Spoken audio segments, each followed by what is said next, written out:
প্রিয় শিক্ষার্থী বন্ধু, আসসালামু আলাইকুম। টেক কোর্সনের দ্বিতীয় পর্ব নিয়ে হাজির হলাম তোমাদের মাঝে। আশা করি যুক্ত থাকবে। বেশি ভূমিকা না রেখে আমরা সরাসরি আলোচনায় যাই। এখানে প্রথম যে প্রশ্নটা নিয়ে আসছি দ্বিতীয় পর্বের, nothing is greater than their sacrifice. এখানে সাহায্যকারী ভার্ব ইজ দেখা যাচ্ছে, আমরা ইজ নিয়ে গেলাম ট্যাগে। এখন এই নাথিং এর সাবজেক্ট হচ্ছে ইট, নাথিং এর মধ্যে নট আছে, যার কারণে ট্যাগে নট যাবে না। তাহলে is it. Most of the students who fail in English do not have strong foundation on grammar. এখানে সাহায্যকারী ভার্ব ডু আছে, ডু। তোমরা মনে রাখবে, যদি একটা সেন্টেন্সে একাধিক সাহায্যকারী ভার্ব থাকে সেক্ষেত্রে প্রথম সাহায্যকারী ভার্বটা গ্রহণ করবে আর বাকিগুলোকে ছুড়ে ফেলে দিবে, ওটা টেকায় নিয়ে আসার দরকার নেই। তাহলে এখানে আমরা ডু নিয়ে আসলাম, নট আছে, স্বাভাবিকভাবে নট বাদ যাবে। এই সমস্যা হলে এই জায়গায় সাবজেক্টটা খুঁজে বের করে কি হবে। এখানে দেখো কত বড় subject, most of the students who fail in English, এই পর্যন্ত পুরোটা মিলে একটা সাবজেক্ট। তাহলে এখানে বেশিরভাগ শিক্ষার্থী যারা ইংলিশে ফেল করে, তাহলে এখানে অবশ্যই দে হচ্ছে বেশিরভাগ শিক্ষার্থী। তাহলে সাবজেক্ট হবে দে। ফিশেস ক্যান সুইম, তাহলে ক্যান দেখা যাচ্ছে, ক্যান নিয়ে আসি। এখন ফিশেস অর্থাৎ নট নাই, তাহলে নট আসবে। ফিশেস প্লুরাল সাবজেক্ট, তাহলে এর পরিবর্তে আসবে দে। এখন কথা হলো, এই যে ভুল এই জায়গায় করো, ক্যানের সময় অনেক সময়, ক্যানের সঙ্গে অনেক সময় নট যুক্ত করো। হ্যাঁ, ক্যান আবার নট আলাদা দাও, কিন্তু সেটা হবে না, ক্যান্ট হবে। এরকম আছে শ্যাল, শ্যালের সংখ্যা প্রুফ শ্যান্ট। আবার উইলের সংখ্যা প্রুফ হবে হলো ওন্ট, অর্থাৎ ক্যান্ট, শ্যান্ট, ওন্ট, মনে রাখবে এই তিনটা। আচ্ছা, যাই হোক, তাহলে can't they. Yes, she is been busy cleaning. এখানে এই আমার প্রশ্ন হলো, এই এসটা কখন সাহায্যকারী ভার্ব হ্যাজ হিসেবে ট্যাগে যাবে আর কখন ইজ হিসেবে ট্যাগে যাবে। তাহলে এই এস এর পরে যদি প্রিন্সিপাল ভার্বটা পাস্ট পার্টিসিপল হয়, অর্থাৎ 3 নম্বর রূপ হয় আমি যেটা বলি, তাহলে অবশ্যই এই এসটা হবে হ্যাজ। এখানে বির পাস্ট পার্টিসিপল হচ্ছে বিন, অর্থাৎ বির 3 নম্বর হলো বিন। এখন তাহলে অবশ্যই তাহলে এসটা হবে হলো হ্যাজ। নট নাই, নট নিয়ে গেলাম। শি তো দেখাই যাচ্ছে প্রোনাউন, তাহলে ট্যাগে প্রোনাউন চলে গেল, hasn't she. But sometimes the best in us comes out. এখানে দেখো প্রিন্সিপাল ভার্ব হলো কামস, তাহলে এই কামস এর যোগ করা আছে ডাজ নিয়ে আসি। এখন নট নাই, নট বসালাম।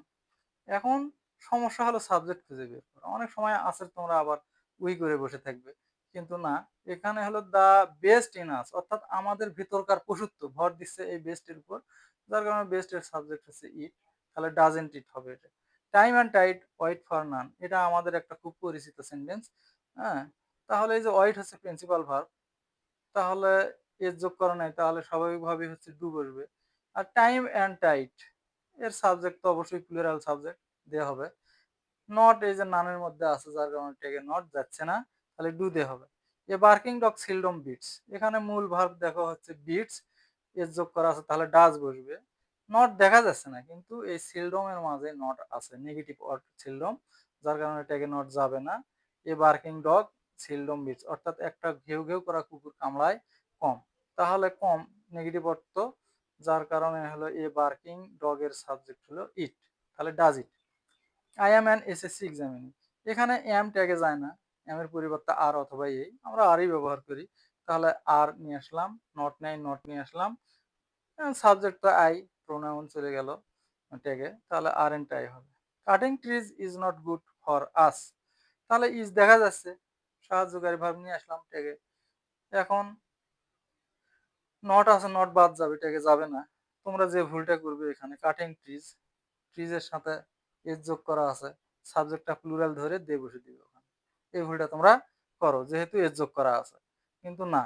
এবার দেখো ভার্বটা হচ্ছে সিঙ্গুলার, ইজটা হলো সিঙ্গুলার ভার্ব, তাহলে অবশ্যই সাবজেক্টটাও ধরে নিতে হবে সিঙ্গুলার, অর্থাৎ কাটিং ট্রিজ গাছপালা কাটা, কাটার উপর ভর দিচ্ছে, তাহলে এর সাবজেক্ট হলো ইট।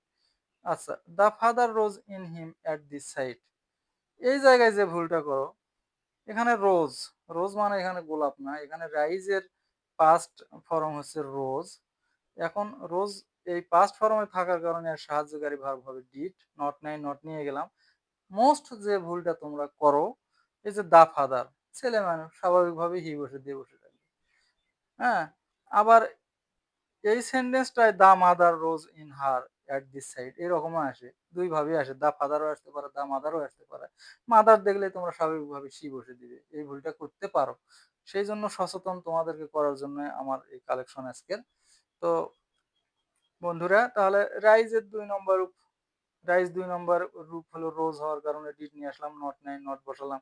এখন এই যে দা ফাদারের সাবজেক্ট হি না হয়ে এখানে হবে হলো ইট, অর্থাৎ এই দৃশ্য দেখে তার মাঝে পিতৃস্নেহ জেগে উঠলো। এখানে যদি দা মাদার থাকে, এই দৃশ্য দেখে তার মাঝে মাতৃস্নেহ জেগে উঠলো। The father R the mother, অবশ্যই এর সাবজেক্ট তোমরা বসাবে হলো ইট, আবার হি আর সি দিয়ে বসে রাখো না।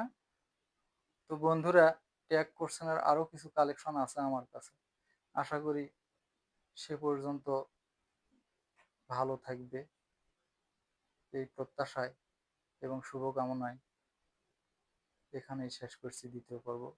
আল্লাহ হাফেজ।